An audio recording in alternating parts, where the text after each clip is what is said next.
Welcome to Flow with the Grow. I'm your host, Sophia, a health and fitness professional, positivity distributor, and a real-life human being with real-life challenges. Every Tuesday, you will hear my honest conversations on the day-to-day highs and lows that life teaches us, as well as bring you actionable tips that you can implement to improve your health and wellness journey. This podcast will empower you to flow with the inevitable setbacks of life. You will learn what it means to flow with the grow, see through a lens of optimism, and navigate your way to living your best life. Thank you so much for being here with me today. Now let's jump into your daily dose of positivity and growth.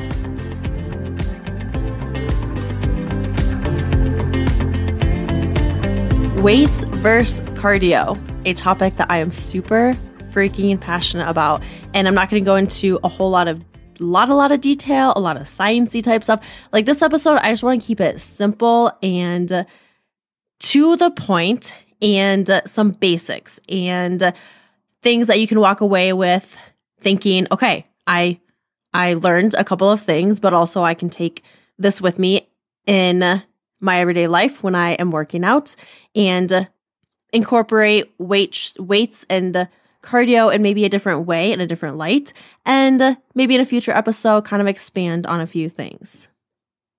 Before I get into that, I know in a previous episode I had a confession to make and I have not confessed yet. I kind of forgot about it. So if you listen to an episode in the past, the one where I talk about alcohol and how I decided to give it up for a year in 2020, and on that episode I had explained how I don't know when I was going to drink again. I didn't know what I would be doing, like what I would actually, I said I would be drinking the wine that I have.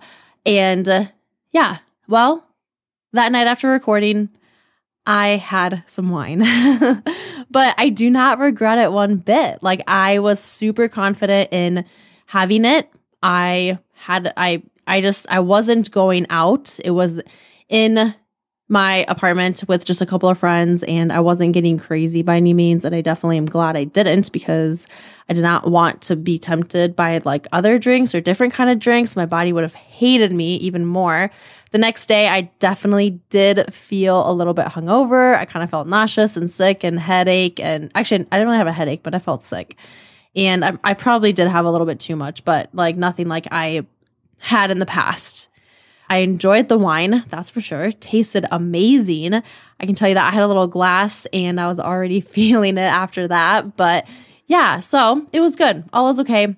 So I stopped my streak of a year of not drinking. So it was about October of 2019 to January, the end of January, I believe it was, 2021. And I haven't drank since. And so, yeah. Still really not a desire to, and I definitely think about how I feel the next day. But yeah, so that was my little confession. I drank alcohol again. So getting into today's episode, we have been taught that cardio is the way to fat loss and weight loss. It's been promoted that it is the best way to burn body fat. And short term, this maybe is true, and I'll explain that in a moment. But long term, this is just not the case.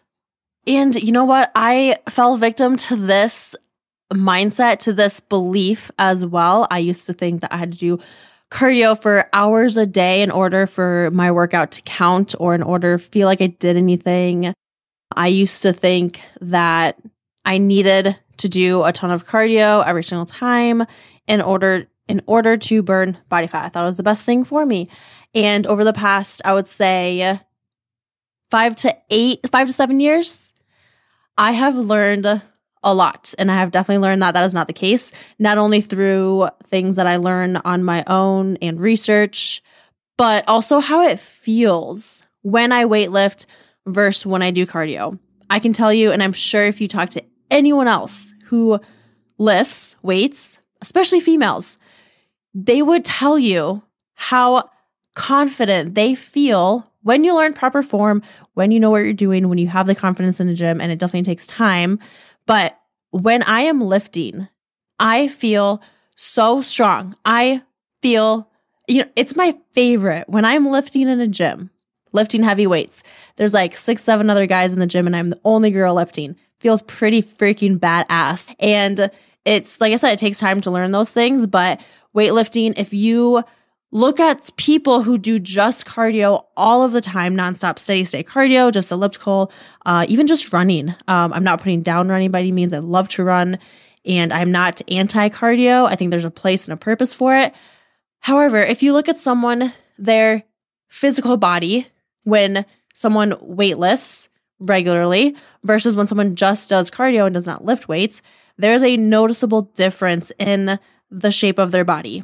And by the way, I'm in no way putting down someone, or it's not my intention to put down someone who does cardio all of the time, because you know what? It's not your fault. If you believe that, the cardio is the way to fat loss and weight loss, it's not your fault. It's because it's the media and the diet industry and all of that. And it's just a matter of learning and being educated. Like I said, it's not my intention to put you down if you are the one that is just doing cardio all of the time. I want to congratulate you. You should be proud of yourself because you are doing something. You are still doing something good for your body. You're still moving your body. It's still a form of exercise. And that's what counts. Like, that is amazing. That's great. So don't discredit that. But I hope that you can walk away from this episode learning a little bit more about why you should incorporate weight training into your workouts and less of the long periods of cardio. I want to teach you the different types of cardio and a few ways to incorporate cardio more effectively and more efficiently. So first of all, like I said, I am not anti-cardio. I think there's a place for it and there's a purpose for it. And it depends on your goals. It depends on who you are. It depends on your lifestyle for what to do, how much to do. But if your goal is to change the shape of your body, meaning you are wanting to put on lean muscle, you want to tone, you want to lose body fat, you are who I'm talking to. This is important. When I learned this, it was a game changer. Anytime you're exercising, your body is trying to adapt to that exercise. It is trying to become more efficient at that.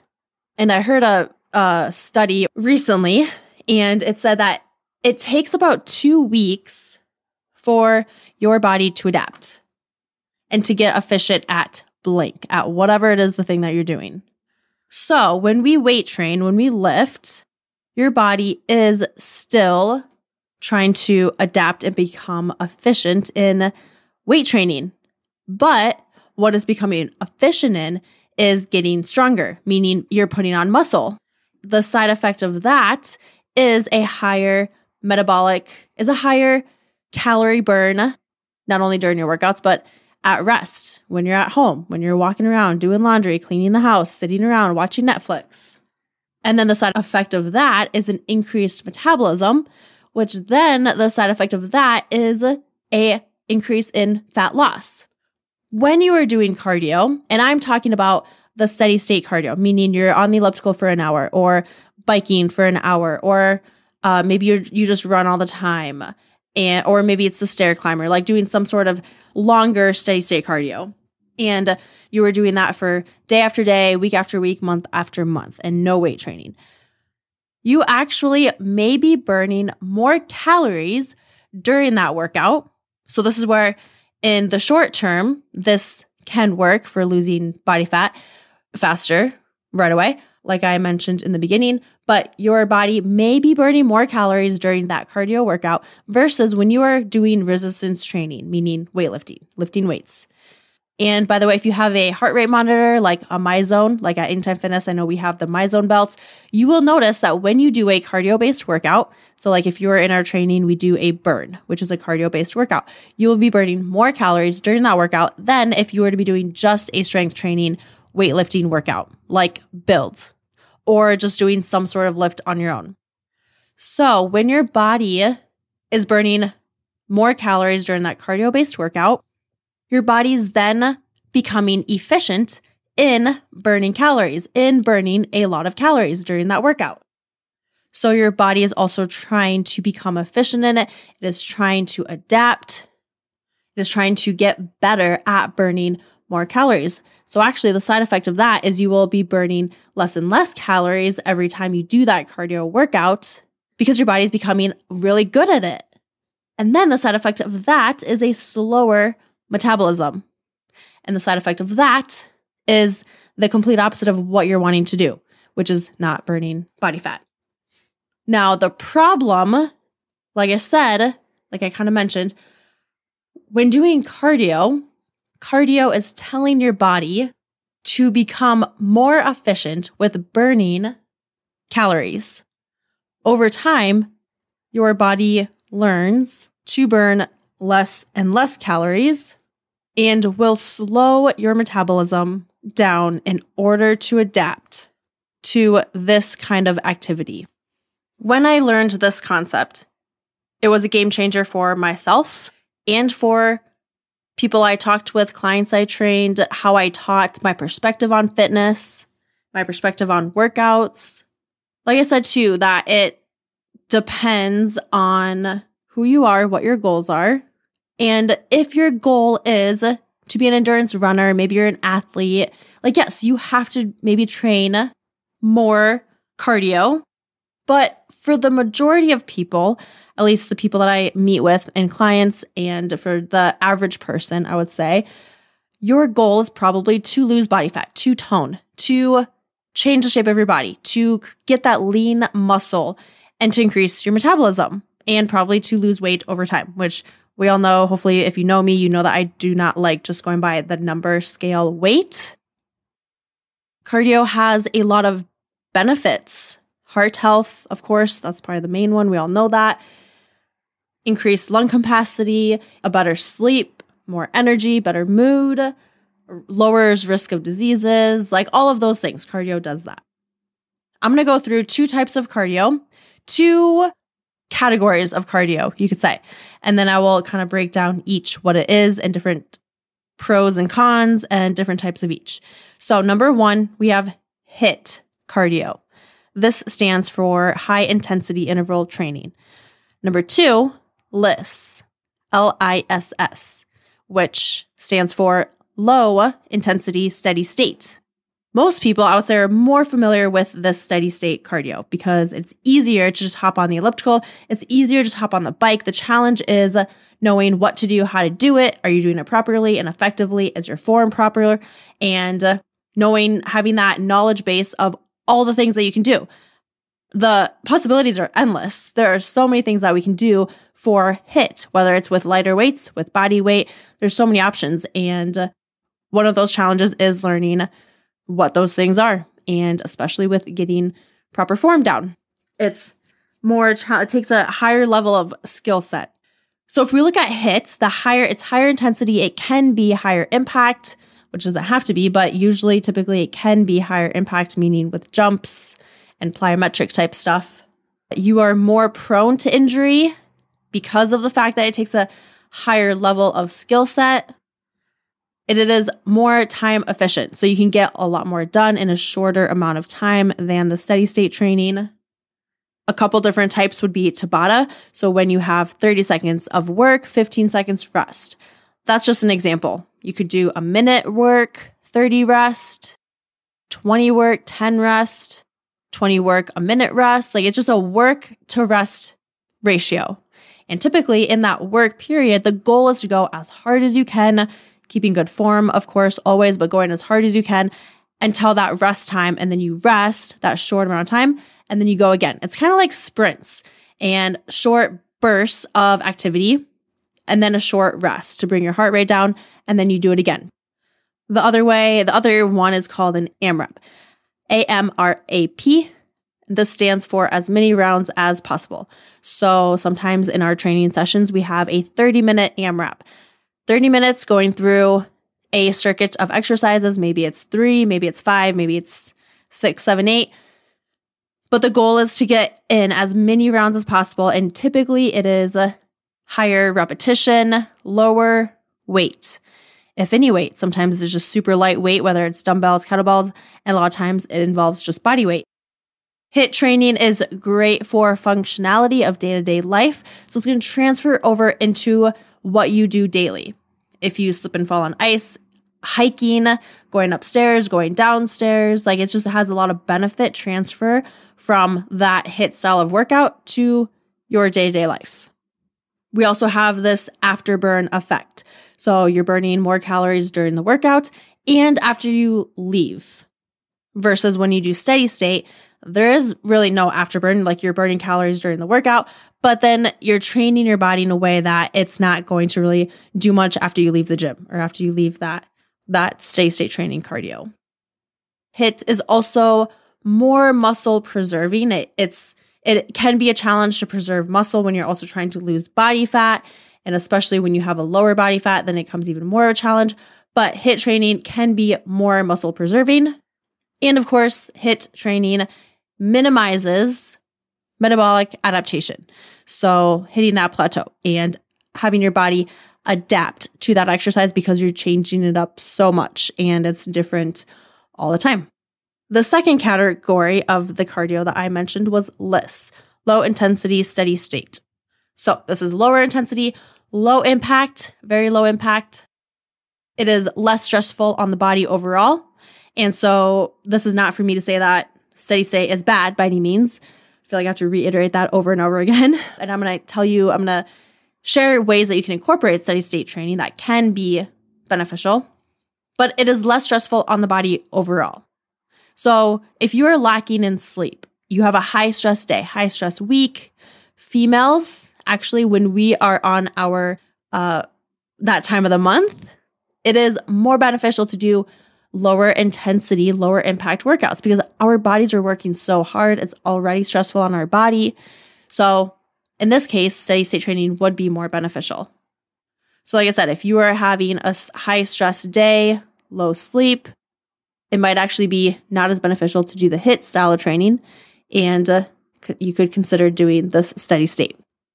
Examples would be walking, hiking, biking, the elliptical, stair climber, and by the way, you could do a HIIT style of workout on the elliptical, on the bike, on the stair climber. Like sometimes I will have clients do that, but so you're changing the intensity, the frequency, how you train.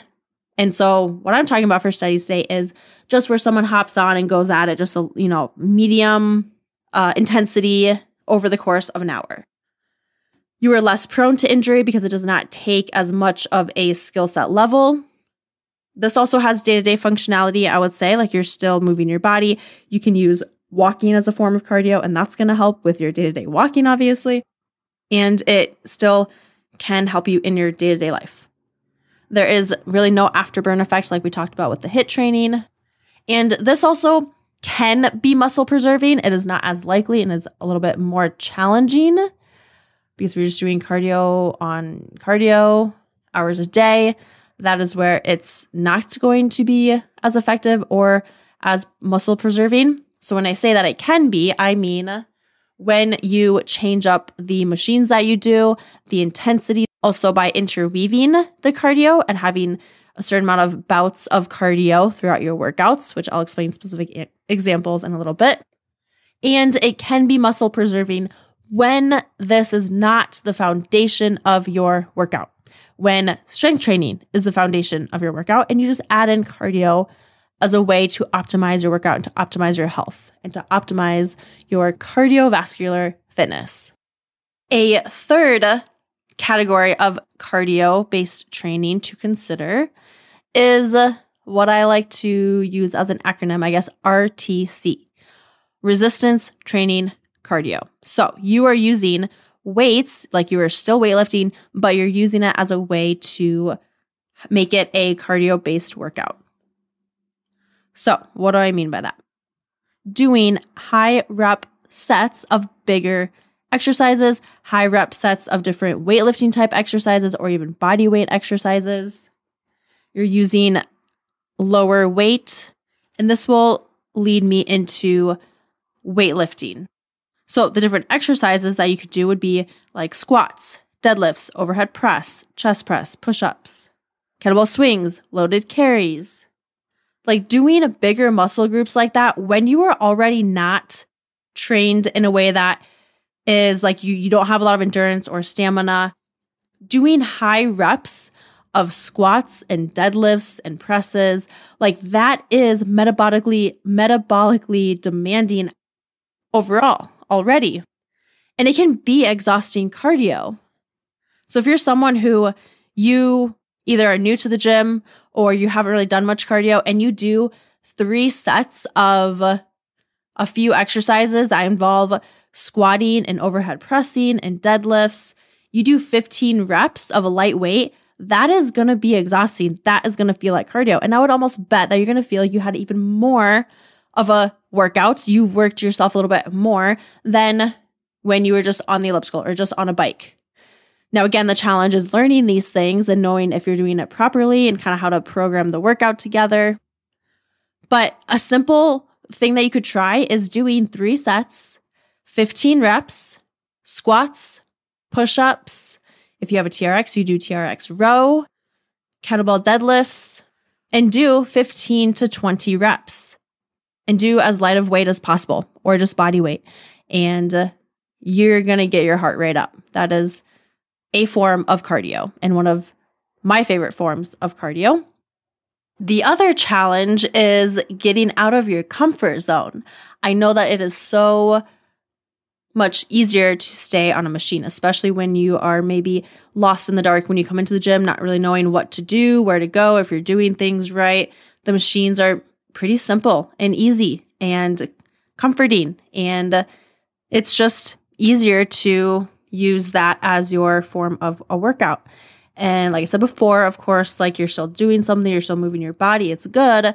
But this is where in time, you're going to hit a plateau and you're not going to see or feel the results that you are ultimately wanting for yourself. And it is going to lead you down a path of a lot of detours and roadblocks and not getting to where you fully want to be, where you really want to be.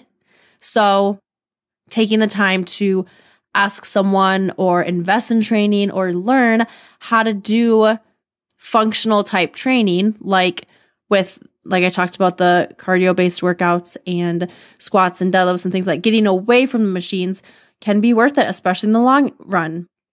Otherwise, you're just going to keep spinning your wheels over and over again and eventually maybe even quit, which hopefully not.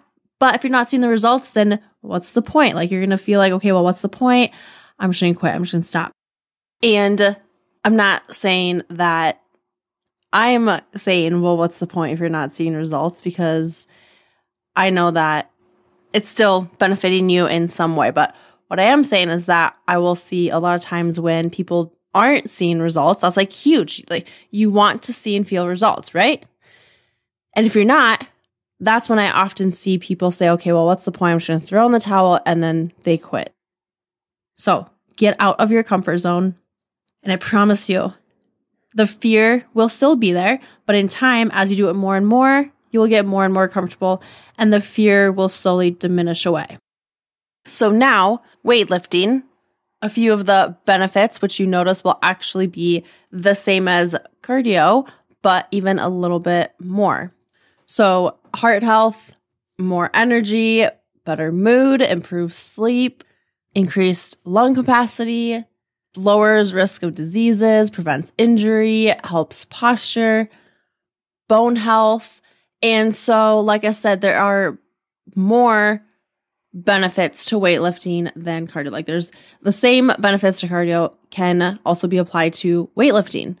And one of the number one benefits to weightlifting that sets itself apart from cardio and makes weightlifting a bit more efficient and more effective is because of weightlifting, you'll have increased muscle, which means an increase in calorie burn, not only during the workouts, but when you're going about your life day to day, outside of the gym, outside of workouts, which then equals an increased metabolism and then equals an increased chance in fat loss.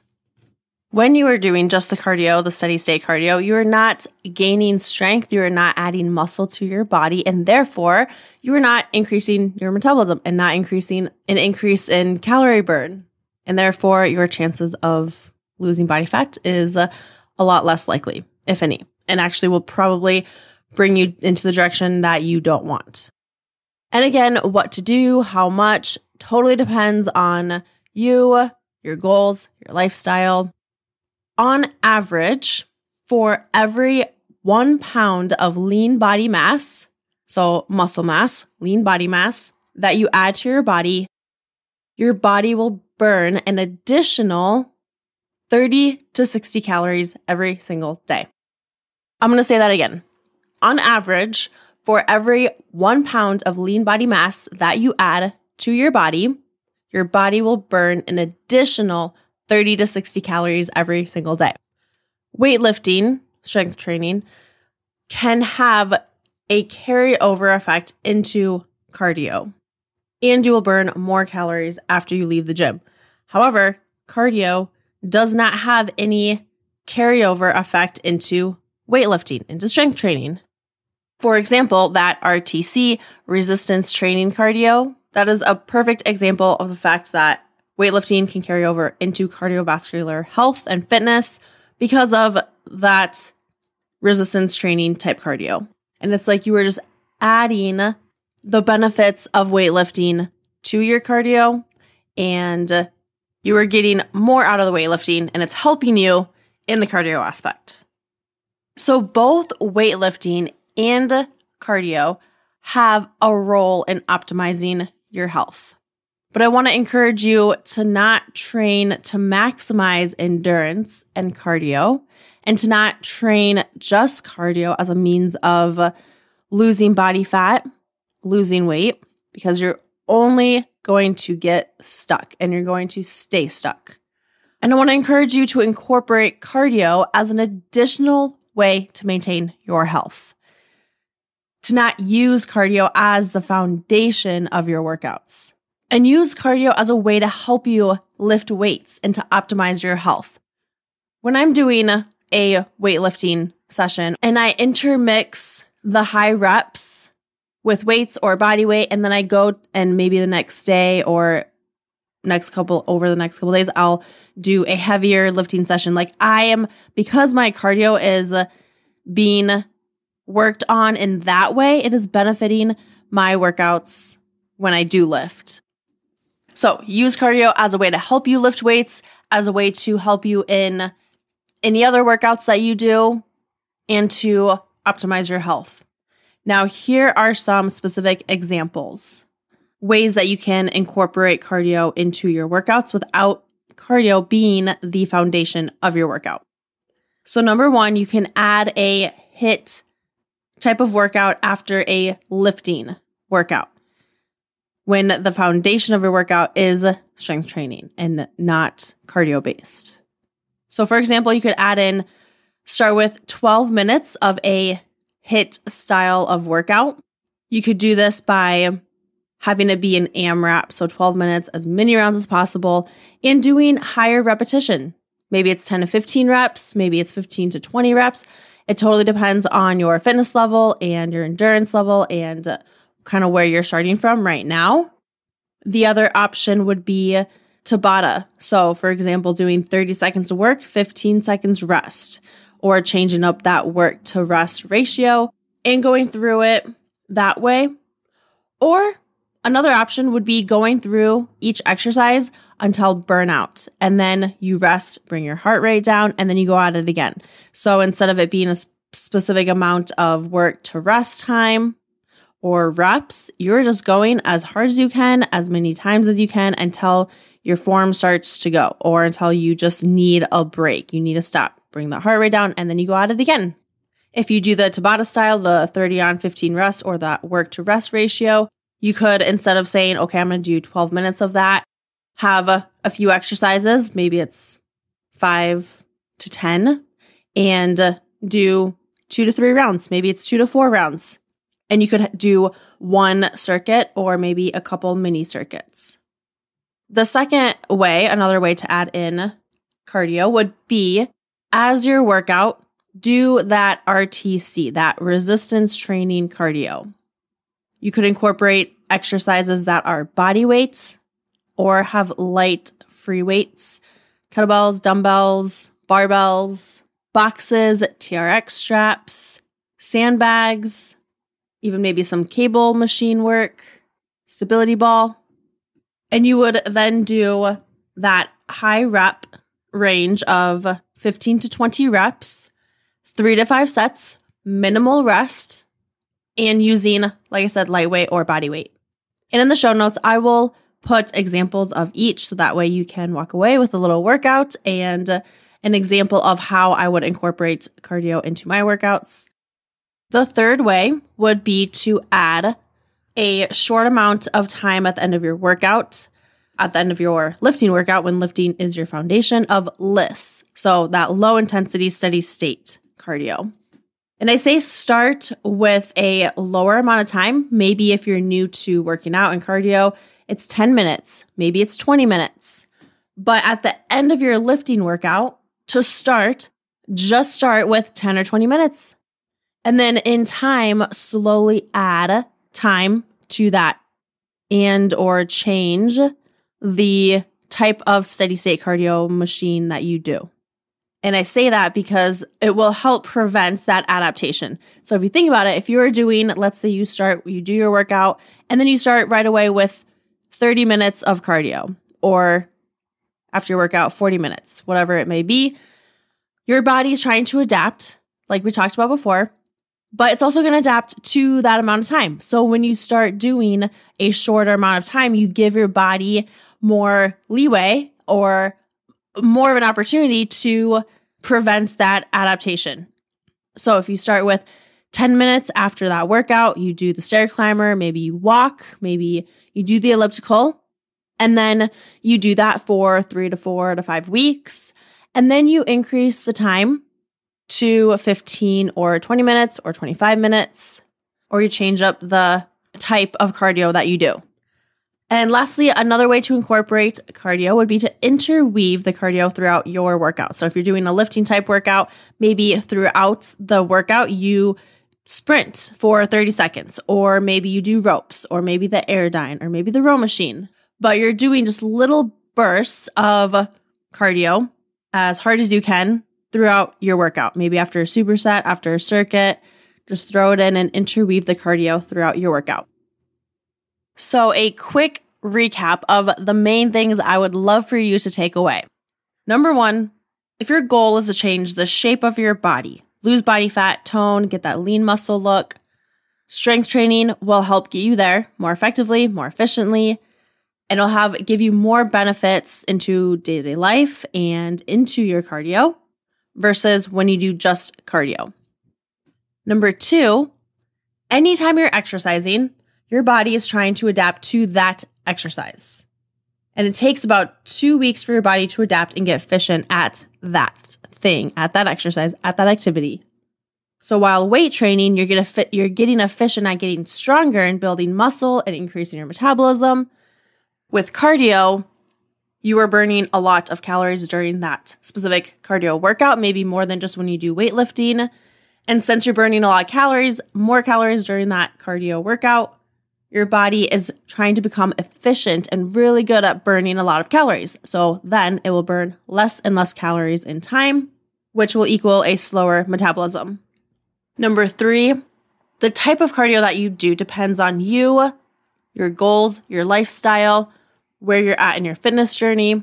But there's HIIT, high intensity interval training, LISS, low intensity steady state, and RTC, resistance training cardio. Number 4, both weightlifting and cardio have a role in optimizing your health. And number 5, incorporate cardio as a way to help you lift weights, to help you optimize your health, and as an additional way to maintain your health, so that the foundation of your workouts is weightlifting, and that can have it carry over into your cardiovascular health, and you will ultimately move closer to what you're wanting to achieve. And by the way, number 6, I would say, is to get out of your comfort zone. Be willing to try new things. Be willing to ask for help, to invest in help, to learn, and to start somewhere. Everyone starts somewhere. Everyone has a beginning. Everyone struggles through the beginning, through the times where it seems frustrating, you feel awkward doing things, but in the end, it'll be worth it. And I encourage you to just start. If you found this episode helpful, I would love for you to take a screenshot of it, throw it up on your stories, tag me. You could also send it to a friend who maybe does a lot of cardio or isn't in that mindset believing that cardio is the way to fat loss and to weight loss. And I'd love to know 1 or 2 things that you took away from it that you will now incorporate into your workouts or something that you learned that you didn't know before. You can find me on Instagram at Sophia_Dawn41, also at Flow with the Girl podcast. Thank you so much for listening. I appreciate you. I love you. And with that, I hope you have a great rest of your day, night, week, weekend. Bye for now.